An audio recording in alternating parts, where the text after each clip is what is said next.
A few days ago, we released the unboxing and first impressions video of the Xiaomi 12T Pro, their latest high-end device.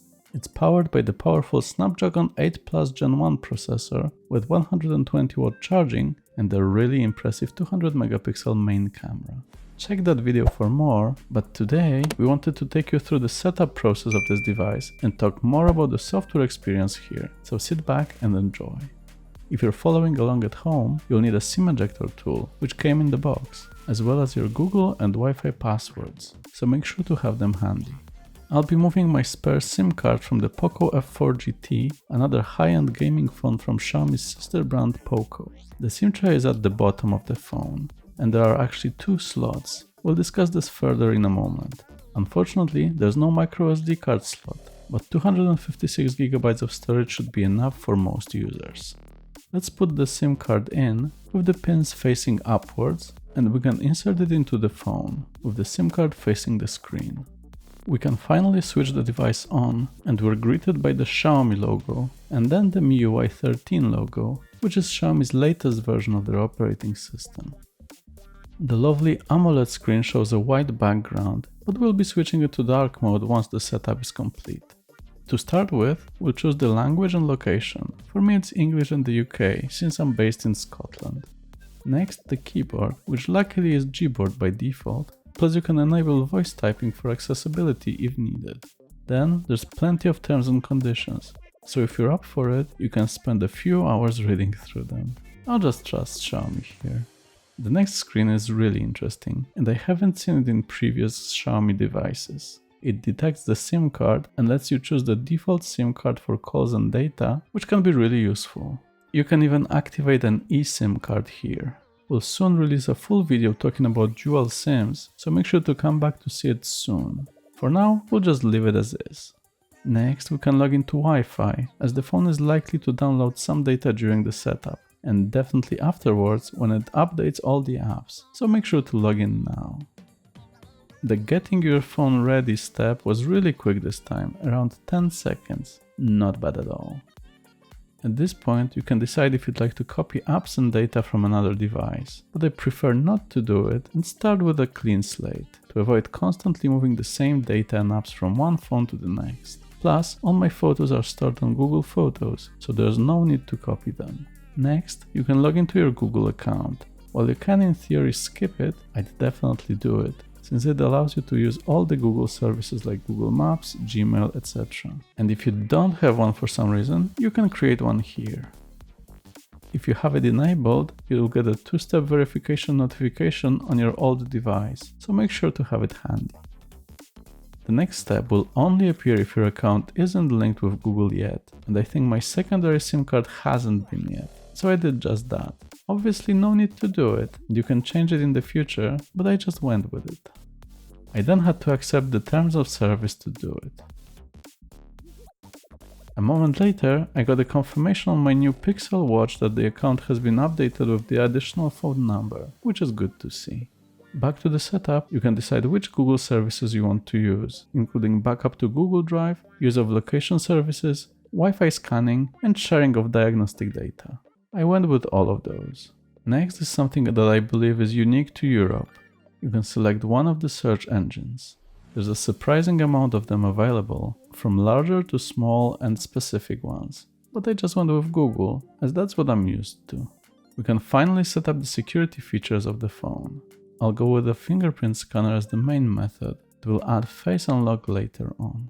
But first, you need to set up either a pattern, PIN, or a password. I'll go with the pattern. Just make sure to remember it. The fingerprint scanner this time is built into the screen.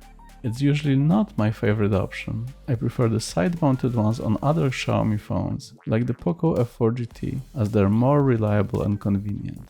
However, at the time of editing this video, I've been using the 12T Pro for over a week now, and it's been really fast and reliable, so I have no complaints.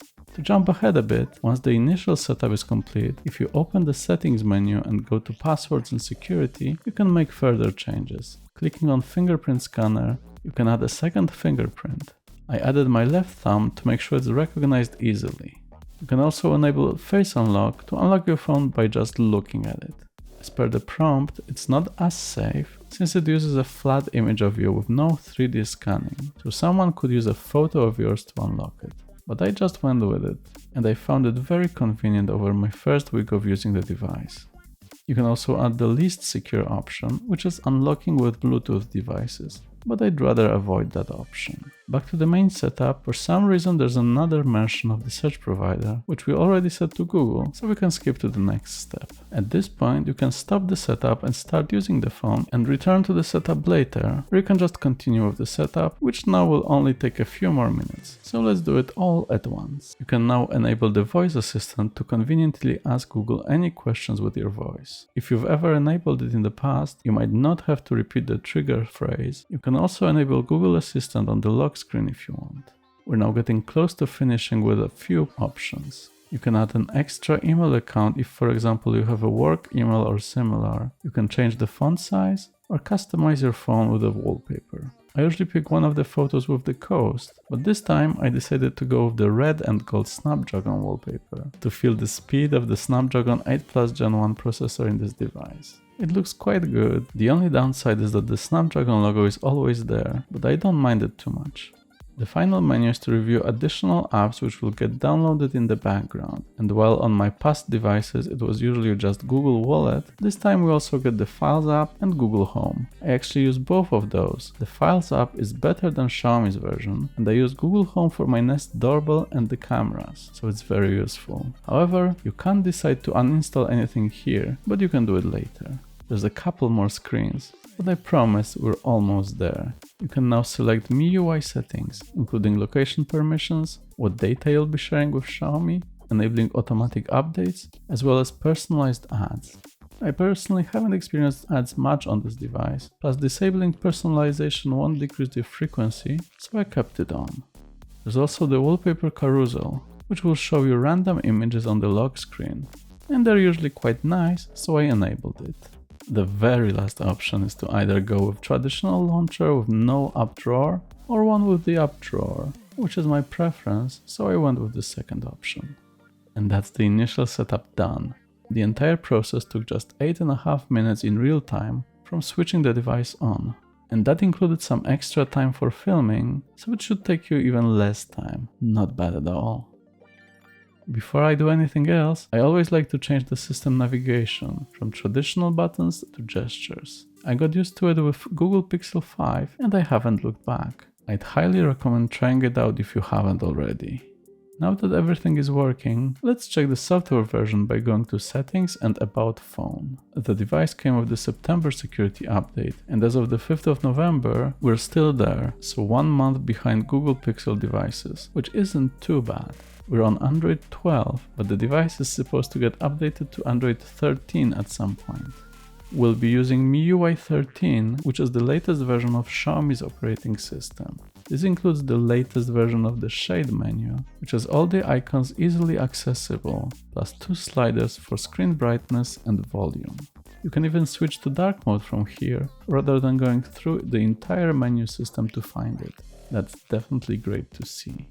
But if you want to further customize the screen, you can go to the display menu, where you can also change the color scheme. I always enjoy Vivid, but you can change it to one of the other modes, or create a custom color scheme yourself, including changing the color temperature.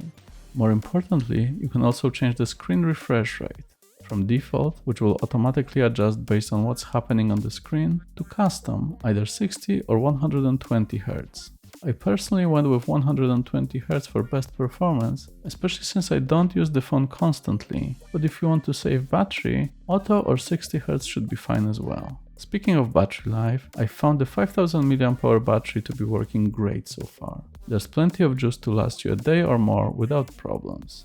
As I've mentioned in the unboxing video, the phone comes with a 120 watt charger, which according to Xiaomi should charge the phone in just 19 minutes, which is just crazy.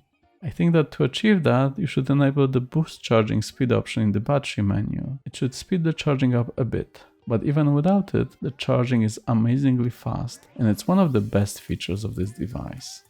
When it comes to storage, the phone came with just 27GB or 10% of the storage occupied, so there's plenty of storage left.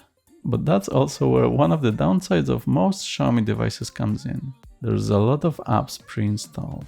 It might depend on the country you're in, but in addition to Google and Xiaomi apps, I got a few shopping apps like Agoda, Amazon and Booking.com, social media sites like Facebook, LinkedIn and TikTok, and some other apps like Netflix, Opera, Spotify, WPS Office, as well as the installation files for Genshin Impact. You still have to download the entire 20GB game in your free time though. Luckily, you can uninstall them without issues to save some space and clean your device up. I'd say that it wasn't as bad as some other devices I've had, which had half a dozen of random games. In this case, most of the apps are quite useful anyway. Maybe except this FunMax app or website thingy, which seems to have some random games in it. Definitely not something I'll be playing. Overall, after more than a week with the device so far, I've been really happy with its performance and software experience. I've tested quite a few games and emulators and the performance is excellent. I'm still checking out the cameras and other features, so expect more videos and tutorials soon, and make sure to subscribe to not miss those videos. But for now, thanks for watching.